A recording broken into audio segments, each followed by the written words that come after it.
from 3.1 million down to 2.7 million, ready for occupancy.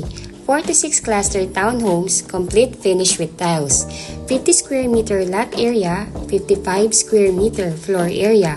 3 bedrooms, 2 toilet and bath, 1 car garage, and provision for dirty kitchen and laundry area. Estancia Enclaves, located along highway of Antero Soriano Road, Tanza, Cavite. Just 30 minutes drive from PTEX Terminal and Naiya Road through Cavitex Expressway. 2.7 million total contract price, 20,000 reservation fee, and only 42,000 all-in total down payment to move in, and 20,000 monthly amortization through bank financing. 2 units left. Reserve your unit now. Magandang buhay po sa inyong lahat. Again, this is Miss Say Caranza, one of the licensed real estate broker based in Cavite. And right now po, ay nandito ako ngayon sa Estancia Enclaves, located along highway of Barangay Halayhay, Tanza, Cavite. Ang subdivision po ay nakatayo lamang along highway ng Antero Soriano Road. Si Antero Soriano Road ay yung main highway ng Tanza na nagko-connect sa Centennial Road na papuntang Cavitex na dudugtong sa Coastal Road going ng PTEX Terminal, Naiya Road, pa-EDSA at pa-Manila. Kaya naman kung ang nais po ninyo ay yung legit na along highway na subdivision po at yung super commuter friendly, ito po ang inyong gawing top option. Dahil dito po, paglabas pa lamang ninyo ng subdivision ay may mga sakayan mismo ng bus, UB Express, mga jeep na papuntang PTEX Terminal, Mall of Asia, SM Bacoor at Zapote Las Piñas. 24/7 access po kayo dito, kaya napaka-convenient sa mga commuters at sa mga anak ninyo na nag-aaral at hindi pa ninyo pwedeng maihatid kaagad sa eskwela. Dahil paglabas pa lamang ng subdivision ay may masasakyan na mismo at point-to-point access pa sa major terminal at city na pupuntahan po ninyo. At hindi lamang yan, dahil nga po ang subdivision natin ay nasa heart ng Tanza, kaya naman napakalapit lamang po natin sa lahat ng necessity na kailangan ng isang pamilya. Katulad ng SM Tanza, pinakamalaking pamilihan ng Tanza, Pure Gold Tanza, munisipyo ng Tanza, hospital, nasa labas lang po mismo ng subdivision, private at government school, nasa labas lang din ng subdivision, banks, at remittance center, police station. Paglabas po ninyo ng subdivision natin, kung kayo tinatamad magluto, katabi lang natin si Jollibee at Chowking. Kaya naman halos di na din kayo mag-a-adjust sa inyong paglipat dito dahil nakapaligid lamang ang mga primary necessity at establishment na kailangan ng isang pamilya sa araw-araw. By the way po, this is a detailed vlog, kaya medyo mahaba-haba po. Pero I am making it sure na worth a while po ang inyong panonood. I-discuss ko po dito ang specs ng bahay, process how to reserve, computation, complete list of requirement as OFW client na wala sa Pilipinas. Kasi karamihan po talaga ng kumukuha dito sa Estancia are all OFW.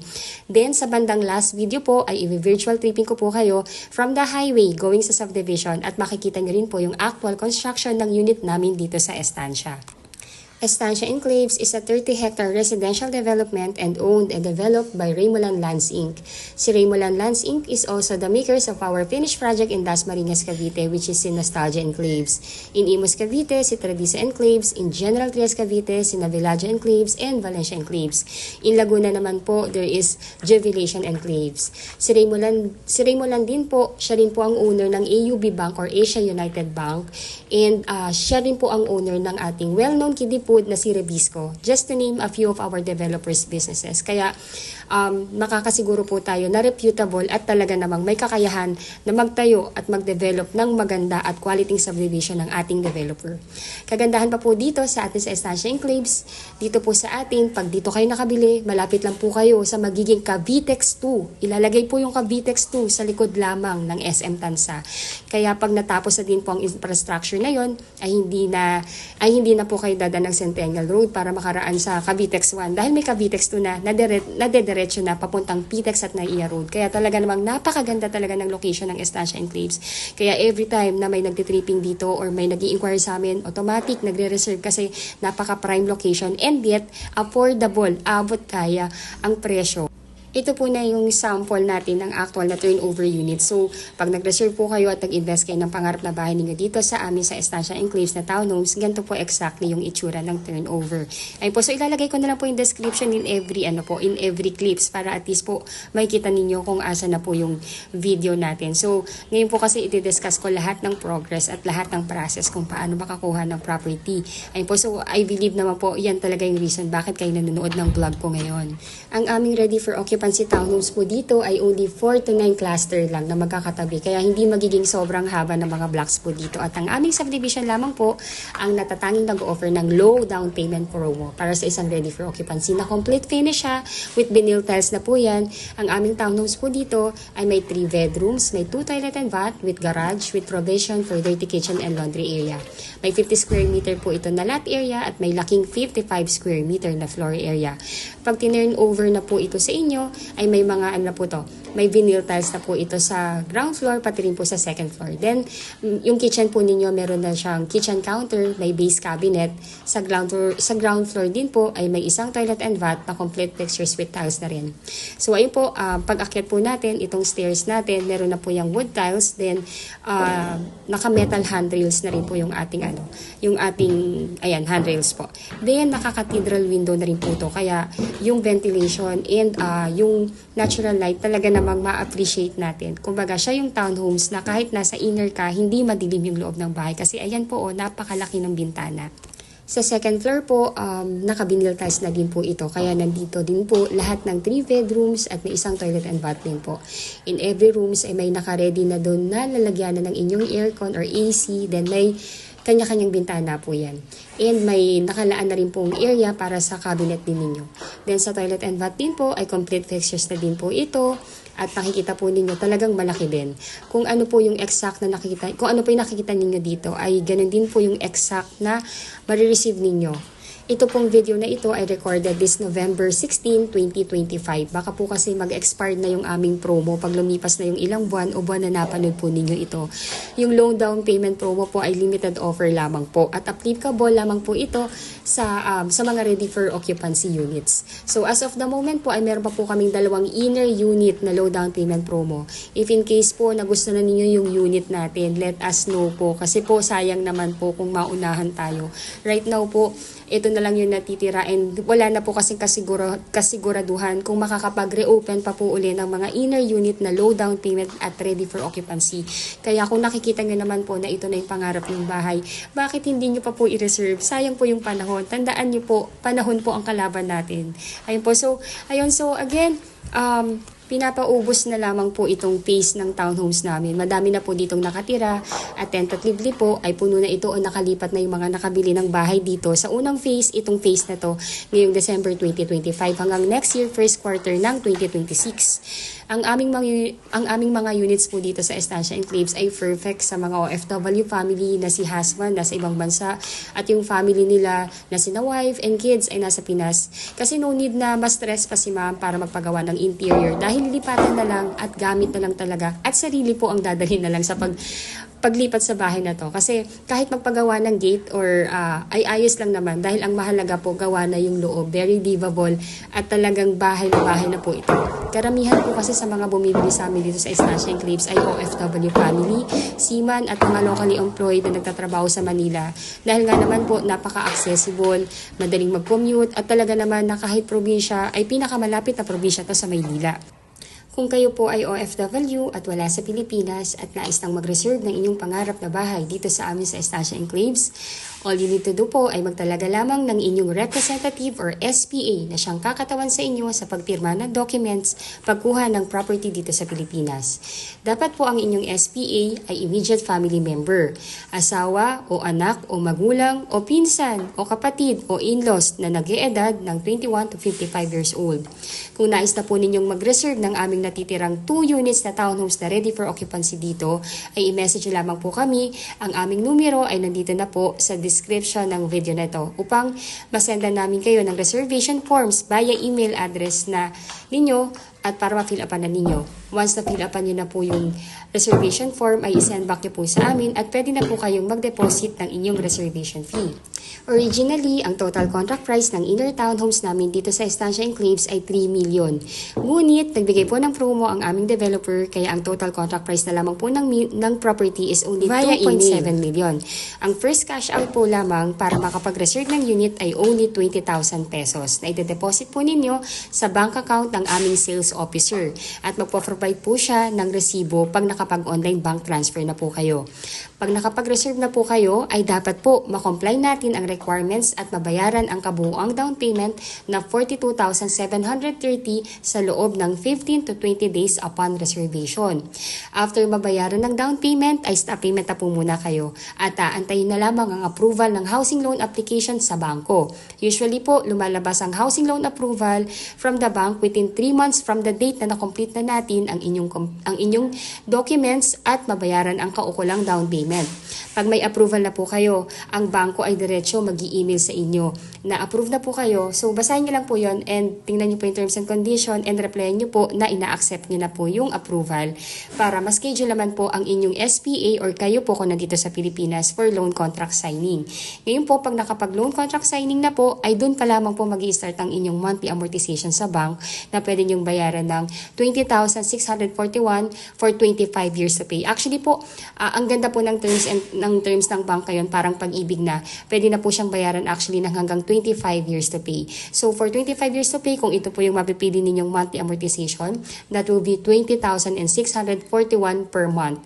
Then kung ayaw niyo naman po ng 25 years, may 20 years din po tayo. For 20 years to pay, that will be 22,462 per month.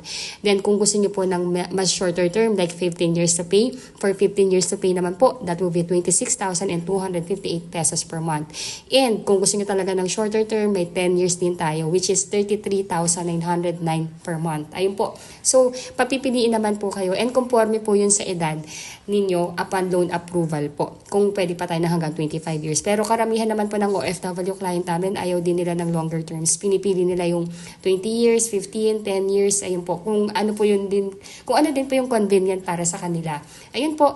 And of course, at once approved na po kayo, ay pwede na po ninyong i-accept ang unit at pwede na ninyong malipatan ng inyong property dito sa atin sa Estancia Enclaves. So, ayun po yung computation po na aking binanggit. Ilalagay ko po yan sa comment box at text description ng video na to. Pati po yung complete list of requirements para ma-review ninyo. So, ayun po. Right now, andito po tayo ngayon sa main highway ng Tansa, Cavite, which is si Antero Soriano Road. So, nakikita nyo po, ito pong daan na to, nandito po lahat ng kailangan natin na necessity sa araw-araw.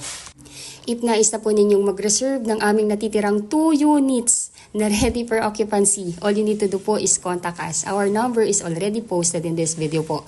Also po, ilagay ko sa text description ng video na ito yung Facebook link namin para may add nyo po kami. Para mas kumbaga po para mas customized and real time yung ating conversation. At para makilala nyo din kami bilang inyong mga agent at broker. Again po, I'm Miss C. Caranza. Ako yung licensed real estate broker. And I have 4 best agent na sumasagot din po ng YouTube channel ko na ito at sa FB page po namin na sina Miss Ella de la Cruz, si Miss Tintin Ramizo, si Miss Jackie Ann Caranza, and si Sir Robin Ramos. Ayun po, so yan po yung mga best agent ko. Napakaganda po ng kanilang review sa aking mga kliyente at talaga naman pong maasikaso and lahat po ng concerns na atenan po. Ayun po, so let us know po, contact us. Our number is already posted in this video. You can contact us in our Philippine number, Viber, and WhatsApp po. If nais niyo pong humabol dun sa last 2 units namin, let us know po para ma-email namin sa inyo yung reservation form agreement at yung mapa ng location ng unit na inyong pagpipilian. I-print nyo lamang po yung reservation form or i-edit nyo na lang po sa docs para ma-fill upan yung forms. Then pagka-fill up nyo po, ay pakisend back po sa amin at i-attach nyo po sa email din yung inyong mga documents na available tulad ng latest job contract, 2 valid ID, latest 3 months payslip, passport, latest arrival and departure stamp. Sa inyong passport po yon. Then visa, if meron po, e-ticket to Philippine Government ID, marriage certificate if married, or birth certificate if single. Then 4 pieces 1x1 ID picture or selfie picture with white background. Kami na po magpiprint yan. Then TIN ID.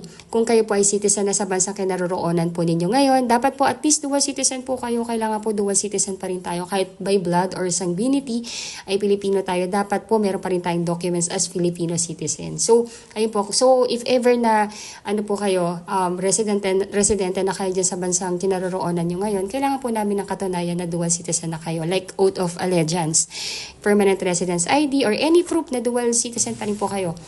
Ayun po, so if yung mga nabanggit ko is hindi on hand lahat, pwede naman pong isend nyo lang po via email sa amin kasabay ng reservation form kung ano yung on hand yun na. Then to follow na lang po yung ibang requirements. Again po, within 15 to 20 days pa naman po bago natin, bago pa man po mag-due yung ating requirements. Ayun po, ngayon po ang also, as OFW client wala sa Pilipinas, mandatory din po ang SPA form.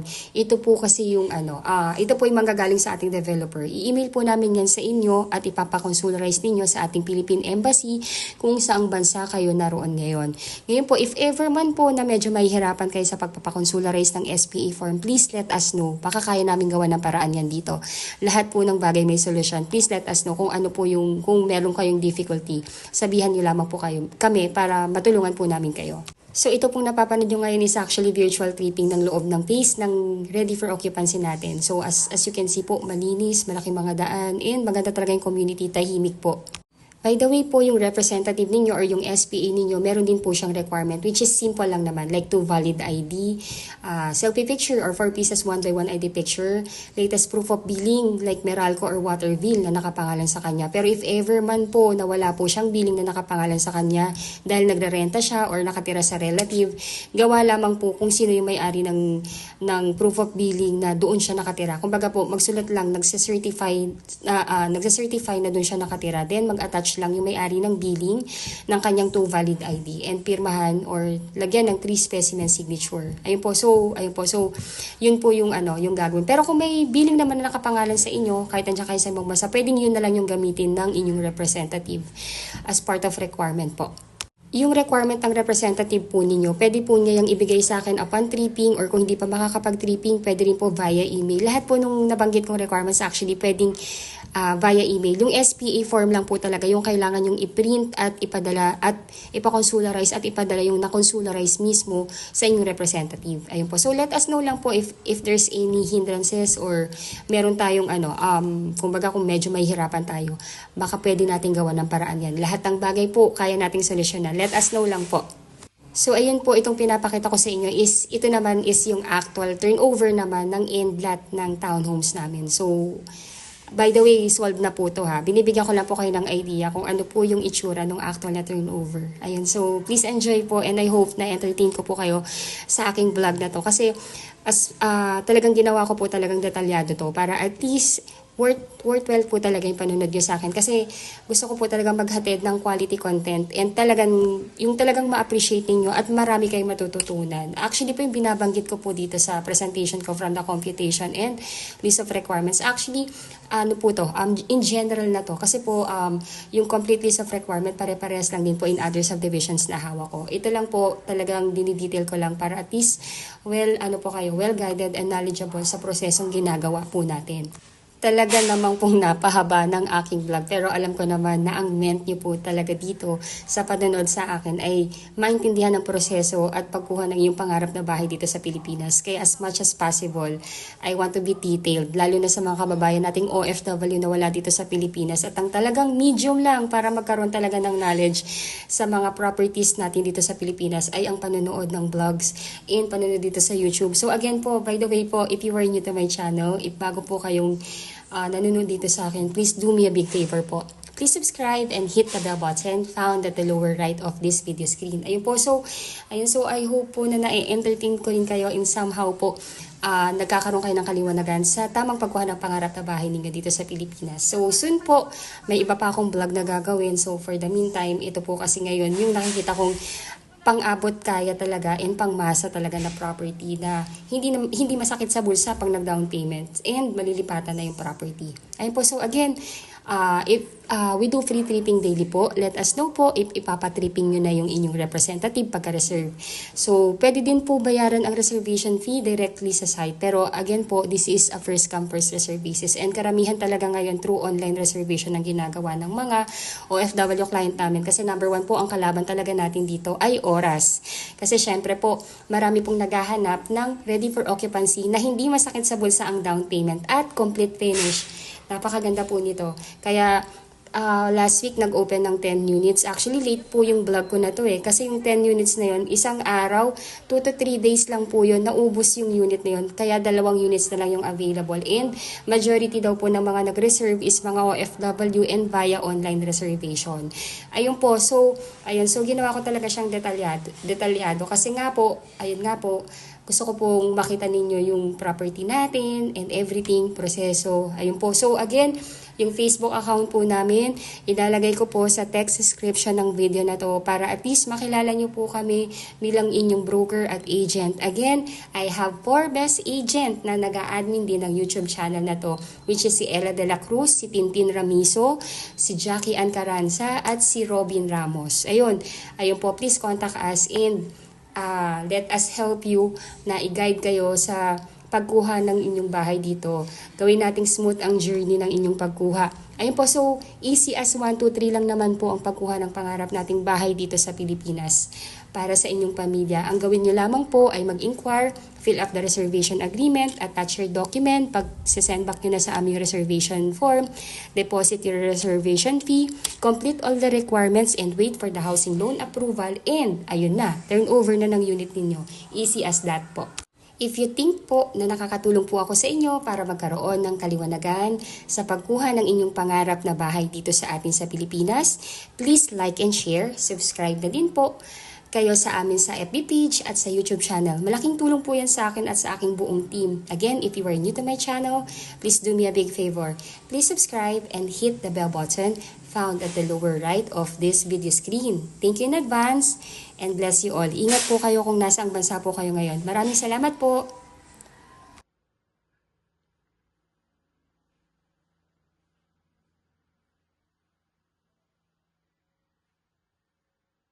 Kuya, baba na ako ha. Salamat.